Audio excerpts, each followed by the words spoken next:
Good evening, I'm Lucrezia Millerini. ITV News London can exclusively reveal tonight just how fly tippers are getting away with their crimes in the capital.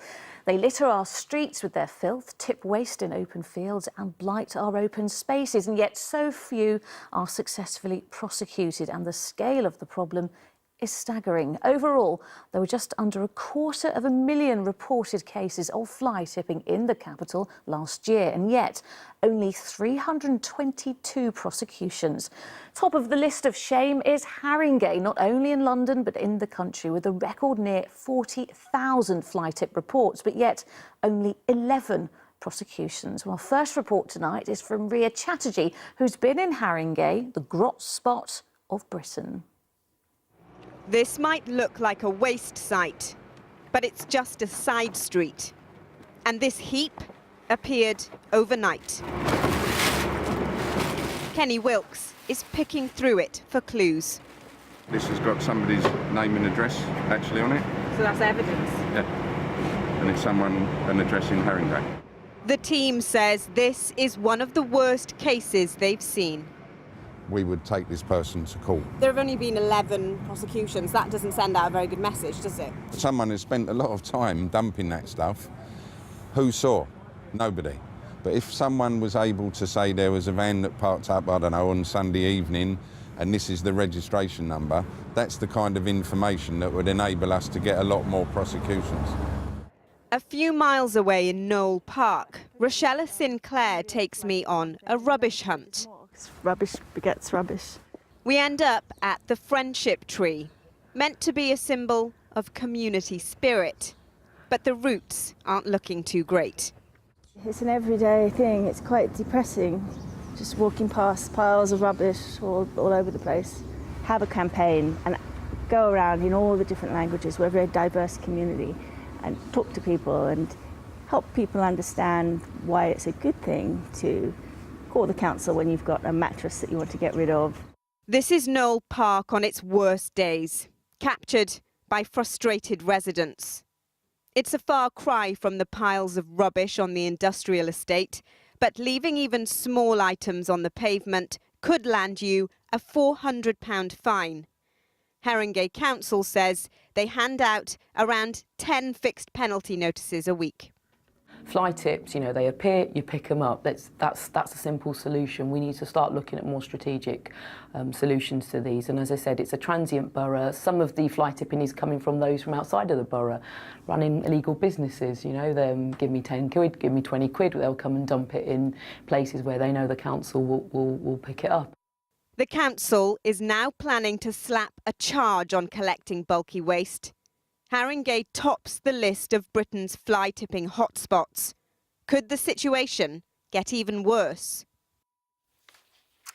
Well, as we've just seen, the filthiest streets in the capital and indeed the country are in Haringey. As you may have seen, where you live, it's not the only place where fly tippers are dumping waste in London. Olivia Kinsley reports now on the communities fighting back and the criminals contaminating our open spaces. To most people, this looks like a peaceful countryside spot. But to unscrupulous fly tippers, it is the perfect, very dangerous place to dump their trash. Caught red-handed, they jump in and drive off, still pouring rubble and leaving the road covered in debris for the next unsuspecting driver that comes along. That footage was filmed in Harpenden by Graham Bray. He says it happens here all the time, and that makes him angry. You tend to get outraged, really, especially the amount of times it has happened around here. Not only is it sort of dangerous to anyone on the road, cyclists, horse riders, etc., it's the costs as well. And of course, what it does to our beautiful village, really, it sort of defaces it. The problem is it's difficult to catch fly tippers in the act. In Newham, this lorry came in, dumped its contents and was gone in little more than 60 seconds, leaving Newham Council picking up the pieces. They make a lot of money by not paying to dispose of it in the right manner. This is criminal. For skills like this, you can expect a custodial sentence to lose your vehicle, fine if anything up to, well, an unlimited fine, but jail sentence. But with often little to go on except the mess they've left behind, a small proportion of fly tips end with prosecution. To try to increase that, some councils are asking for help from the public, like in Fulham, where they're hoping for a tip-off on whoever dumped this truckload. We've been able to pick up some distinctive items. Croydon Council have taken to posting videos on social media of the clues left behind. Food waste bin, a suitcase and a few other items which has been littered around here. So we would like your help to help us with the investigation to track down who has been doing this. And Greenwich told us they've pretty much given up hope of finding whoever did this, but that they're still trying. Whichever council you speak to, they've got a mountain to climb. Olivia Kinsley, ITV News. Well, I'm joined by Ria Chatterjee and Councillor Julian Bell from London Councils.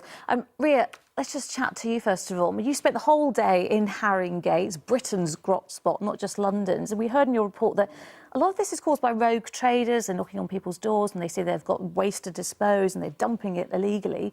What can councils do to tackle this? Well, Rochelle, the resident you heard from in my report, talked about raising awareness. Rogue collectors will tout for business. They're looking to make a quick buck, and often people use the service for convenience, and they may not know where their waste is ending up. And this is a point that Kenny Wilkes, the enforcement officer, made to me earlier today. He said people have no idea, for example, that their waste might end up on a side street somewhere in their borough until a council officer knocks on the door and asks them a pile of questions as part of an investigation. Making people aware of rogue collectors, perhaps using leaflets or knocking on doors and having a conversation face-to-face might be something that councils want to think about. Oh, well, a good point to bring in Julian Bell here from London Councils. Why aren't we doing that? Why aren't we making people more aware that we shouldn't be giving our rubbish to these people who just turn up and knock on your door? I've had it, loads of people knocking and asking if they can take away building refuse. Why aren't councils doing more to tell people that we shouldn't be doing this?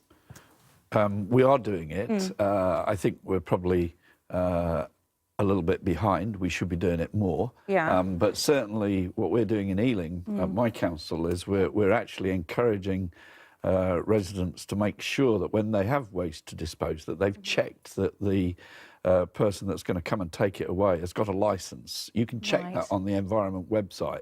That seems that, you know, what Ria was saying, the person that she spoke to, you know, you're busy, we're in London, we've got lots of things to do, someone just knocks on your door, I can take this for a tenner, for 20 quid. People just, they'll act, won't they? They won't go through the process of checking someone's licence and everything else. Surely... They might not if they get a fine for £400 as a result of it. Because if we find in that, if somebody's asked somebody who's knocked on their door to take their rubbish away, we then go through that and find identification that it's come from that resident's home. We'll slap a £400 fine on them, and that's what we've got to do. There's a bit of stick in terms of these £400 fines, and also making sure that we educate people to, you know, dispose of their rubbish really environmentally friendly. But those fines, of course, will apply to households and people who give their rubbish. But what are we doing to tackle these people, these rogue traders who are actually doing the fly tipping? Because the prosecution numbers are woefully low, aren't they? Yeah, and it is about collecting the evidence. But let's just stop first and talk about the fixed penalty notices that have been issued to first-time fly tippers and smaller scale. Significant amounts. That's the part of the reason why Haringey's numbers are so high, that they're actually issuing fines. We as a Ealing Council, in the last 8 months, have issued 3,000 fixed penalty notices for fly tipping. So, you know, we are acting as strongly and as aggressively as we can. London councils have recommended all councils should set this maximum £400 fine for fly tipping. But yes, we've got to have more CCTV, we've got to have better ways of trying to capture the evidence to get the real hardcore criminals, and that is a real problem. We're almost out of time, but a lot of people also said, what about the fact that dumps now are charging? There are extra charges to bring your goods and dispose of. I mean, that's going to put people off as well. That's the challenge. Local councils have had their budgets cut massively, so you know, we're having to look at increasing charges in order to keep our services going, because if we don't charge, we may have to stop some of these services, which we can't do. So it is a problem, it's a challenge, but we really hope that people will be responsible in the way that they dispose of their waste. Right, well, Gillian Bell, Ria Chatterjee, thank you both for joining me now. It looks like things could get a lot worse, though, before they get much better. Thank you both.